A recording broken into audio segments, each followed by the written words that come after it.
everybody, welcome to Peggy and Jim Bob's Adventures. I'm Peggy. I'm Jim Bob. And today we're going to show you how to sanitize for brewing. Yay! Yes, we are already drinking a beer because when you brew, you drink a beer. If you want to learn how to start this whole beer processing thing, like making your own beer, the first step is so important. It's sanitizing your gear so that way you don't get any weird flavors or skunkiness or any goofiness that isn't supposed to be there. And that way your beer comes out the way it's supposed to. So we just made this beer. Might as well just talk about this since we both have it in our hands. We just made this beer, what? This is about 2 months ago, I think we're at now. 2 months ago, and we made it, it was a coffee one. It's an amber bock. American bock, sorry. American bock. It's pretty good. They always change flavors over time, but we'll just talk about that in the bottling video. But yeah, it's really good. I like the dark beers, so we try and make dark beers.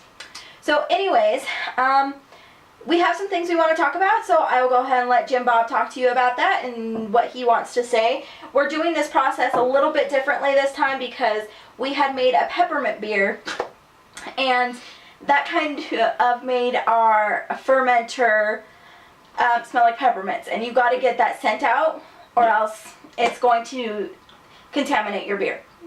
Basically our whole spare bathroom smells like toothpaste and hops. So this is the one I normally use. I've got it in another container because it comes in bags and I just like to put it in something with a screw lid on it to keep air out of it. But this one here is called Be Bright. What we do normally is called Brewer's Edge. It's basically an OxyClean type stuff. Although it's my understanding you can't use straight OxyClean because it does some weird kind of things to the metals in the metal in the pots. So, but this go around, because of the peppermintiness, we're going to use this stuff. This stuff is called PBW. It's called Powdered Brewery Wash. You want to show? This is the one that in fact our local brewery here in town, this is exactly what he uses. This is what it looks like. Sorry, I thought I'd get a little closer for you guys to see it. If you have any questions, you always can ask us. So, continue on, Jim Bob. So like I was saying, this is what our local brewery uses to clean everything. This is what most commercial breweries use. The reason I don't like to use it is because it's expensive. This little jar at our local brew shop was $12 for a pound, whereas the normal Be Bright stuff or OxyClean stuff that I use is half of that at least. But I've seen it online for like $5 for a 5-pound bag, something like that. So it's super cheap. It's way easier to deal with. This stuff you gotta be a little careful with, gloves and all that fancy stuff. So I tend to just use the OxyClean because it's quicker and easier. And then once we get through that stage, we're gonna put with the Be Bright, you want to use about a tablespoon a gallon. Always err on the side of more is better with this kind of thing, because you want to make sure that it's clean. Clean is the most important thing. You don't want any old flavors, any old chunks of anything in there, because it will cause weird bready flavors. It'll just make it taste like a liquid skunk, which I don't know that anybody likes. And then with the PBW, they say 3/4 of an ounce by weight per gallon. So for our 7-gallon fermenter, I've got about 6 ounces in there. And then here, once we get all that clean, we're going to fill it with hot water, dump that in there, stir it real good, and then we're going to let it sit for about 30-45 minutes and just kind of let it soak and do its deal. And then that's with either of the cleansers. Once we're done with that, we'll go ahead and drain it. Rinse it out real good. That's for both of them. You've got to rinse them. And really all this does is just like a decontaminant. It's just getting rid of any organic matter that's in the fermenter, which is, again, the most important thing you're doing. Once we're done with that, we'll fill it back up again with warm water. And then we're going to use some of this. This is amazing stuff. When I first started brewing 20 years ago, we had to use iodine, and that was horrible. This stuff is a fluid ounce called Star Sand. It's a fluid ounce per 5 gallons, and it's an instant cleanser. So you put it in warm water, put the ounce of stuff in there, give it a little stir, make sure it's mixed up good, and you're done. As soon as it touches anything, instantly sanitized.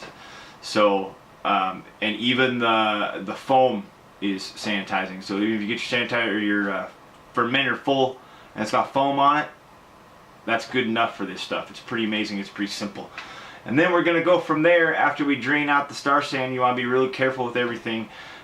We use just kind of a dedicated roll of saran wrap that we just use for brewing, and then we take that and wrap up all of our separate parts and pieces, and you'll see us do that here in a little bit. Which you should get your saran wrap at Costco because it has this cool little cutter. It's got the cool little cutter thing, and then you're not like wrapped up in saran wrap all day. You don't just rip it off, you just like cut it through. Once you get all your stuff out, as you take it out of the Star Sand solution, we're just going to go ahead and wrap it up. Sorry, I just burped. So as you get stuff sanitized, you take it out of your Star Sand solution without touching anything else but your hands and the saran wrap, and throw whatever you want in there, wrap it up like I usually wrap up my hoses in a separate thing, and my airlock in a separate thing, and my lid for my fermenter in a separate thing. Just kind of the way you put it all together, it kind of works better that way, for me anyway. But really, again, whatever works for you, as long as it doesn't touch anything other than the saran wrap, the Star Sand, or your Star Sand hands, you're good to go. And we do have a separate bottle, a spray bottle full of the Star Sand and water that we use constantly to sanitize anything that we may put something on. You guys will see all this in the video. We're just kind of explaining everything to you now because our fan in the bathroom, that's our brewing station. It's our brewing room, yeah. And I recommend doing it in a bathroom. There's a lot of water through this whole cleansing and cleaning part, so it's easier to do it there than have to carry buckets of water back and forth or try to fill it out of your sink or that kind of stuff. So as I was saying, the fan in the bathroom, since we do it in the bathroom, is so loud that I don't think you guys will hear anything we say. So we're kind of just explaining it. Obviously, we're going to show you how to do that here in just a few minutes. If Jim Bob has anything he'd like to add, he'll add that real quick, and then we'll go ahead and start sanitizing. I guess we should have started off telling y'all what kind of, we're using a fermenter that we're new to. We just got, this will be our second batch in it, so there are kind of a little hiccups with it. It's a plastic 7-gallon conical fermenter. Most of the time we use, I've always used, since I've been doing this for 20-ish years, is the 5-gallon buckets are kind of set up to, or 6-gallon buckets that are set up to do the brewing with the valves and stuff on the side. And you'll see all that too, because we're going to be using some of the buckets as secondaries to sanitize stuff in. And there is a learning curve with the conical, especially this particular one. It's been a little bit difficult to get going, but I think now we've got it covered pretty well. I think it's going to go pretty well. Our first batch we did a lot of learning on it, and this is the fast fermenter, if anybody has heard of it. I don't know if I would really recommend it just because we've had so many problems with the company itself, and it's kind of cheaply made. The valve broke when we first got it, so we had to go back and forth in a war with the company to get them to send us a new part. The valve literally broke out of the box, and it took us 3 weeks and contact with the owner of the company to get replacement parts for it. And the stand it came with, well, actually it didn't come with. The stand is additional. It comes with brackets to hang it on the wall. We live in a trailer. I'm afraid if I hang 60 pounds off the wall, it's going to fall over. So we got the separate stand for it, and it came missing a leg because it's packaged in a plastic bag, not a box as it should be. So it doesn't look professional to me. Like, if you're going to have something, I get selling it separately, but put that stand in a box. Something that the pieces can't fall out of, because when our girl was scanning it, everything fell out of that bag. So either the leg fell out previously or it fell out when she dropped everything. Pretty sure it had fallen out previously because I only saw 3 hit the floor. It's working now. We've had to do a lot of stuff to make it work though. So, and we still haven't quite got everything figured out. You'll see that when we get to the bottling thing. We've had some issues with that. Last time we bottled, we had beer all over the kitchen. Well, because Jim Bob is used to filtering. Sorry. Because Jim Bob is used to filtering his beer, and he was trying to do that, which you don't have to do that with a fast fermenter. There's a collection ball underneath it that collects all that. So it was just, we had to get used to doing it this way instead of the old way. Yeah. So I think we should just go ahead and get to the sanitizing process. We've talked long enough. Yeah, and then when we get to the brewing process, we'll be in our kitchen, which will be a little quieter, and then we can kind of go over all the parts and pieces of the fermenter and the parts and pieces of all the brew. If you're just getting into this and you've never done it before, you've got to use a stainless steel pot. That is the most important thing. If you use anything that's Teflon coated or like the old ceramic canning pots or anything like that, if it's got a crack in that Teflon or in that ceramic or porcelain that you can't see, it'll ruin your beer. So, well, what I was getting at was you've got to use, if you use a stainless, it's super easy to clean and get everything ready because it's stainless and you can't really hurt it. So, well, you should talk about not using a scrub pad on it. Yeah, and especially, well, on the stainless steel pots, you can use scrubby pads on it. I do that. The fast ferment people, I think it's basically just an ABS type plastic. So the fast ferment company recommends that you don't use anything scrubby, just use a sponge or a warm rag. And again, with the cleansers, with the B-Bride or with the PBW, it literally eats anything organic. So it gets rid of all that stuff. And I've had fermenters that I've forgotten about after a while, and I left, you know, old beer stuff in there for a week and put some of the stuff in there in 30 minutes. It's bright, white, shiny, and good to go. So, and that's really why I use the B-Bride or the oxygen-based cleaners, because they're quick, they're easy, and they're cheap. Anyway, I guess we'll move into the brewing room, otherwise known as the bathroom. Actually, I guess it's the sanitizing room. It's the sanitizing room. We don't brew in the bathroom. Another thing that maybe people are wondering about is this stuff is completely safe to dump down your drain. It's not going to hurt your pipes or anything like that. I've heard a lot of people ask questions about that stuff before. So. All right, let's go ahead and get started, shall we? All right, guys, so a couple other things that you need to sanitize before you start your brewing process. Jim Bob here is going to explain everything to you, so we're just going to go through each item one by one. We have laid them out on the counter for you. So you also need to sanitize everything here before you start brewing. And we thought it'd be easier just to lay it out for you and kind of let you know what it is. So Jim Bob? So here we have a really cool Brewer's Edge kettle. This one I believe is an 8-gallon, which is awesome for 5-gallon batches. It's got to be super duper clean. It is stainless steel, so there's not a lot of scrubbing on it. You just put the stuff in there, let it soak, it rinses out. Make sure when you do it, you rinse out and open up the valve, because that's a really important part of the whole deal, because all of your beer is going to run through that valve if you have this style of kettle. Next we have the lid for the fast ferment for the conical, and the gasket that goes along with it.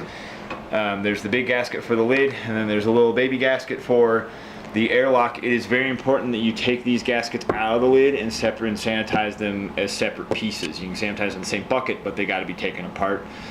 Just, you know, you can see like the little tiny grooves in there. You want to make sure that you get all the stuff out of there.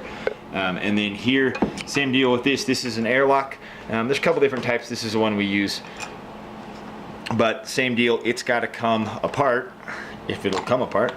And all 3 pieces need to be sanitized as 3 separate pieces, just to make sure everything gets clean. And then here next to it we've got our boil proof spoon. If you get a kit, like if you go to a website, a brewer's website, and you get a kit, it's going to come with all this stuff for the most part. I highly recommend the Williams brewing kit. It's like the quickest, easiest way to get going. This here is the wort chiller. A lot of people are going to give me crap about the way I'm saying wort, because it's spelled W-O-R-T and people call it wort. It's pronounced wort. It's just the way I am. I'm weird. I'm German. It's basically just a big copper coil, and really what it does is it just cools off your beer after you're done brewing to get it down to the temperature you want to put your yeast into. And we'll get way more into that later. It is kind of a little pain to sanitize because of the way it is, so you kind of got to pull it out and make sure you get in all the grooves and stuff. You don't have to do all the hose ends, you only have to do the part that's going to be in the beer. So which the best part is this end and not. Yeah, this end actually connects to, you can see it right there, connects to the sink. It connects to a garden hose adapter that you can just thread onto your regular faucet. And then this is the discharge where the hot water comes out. And again, we'll get way more into that when we get closer to doing it.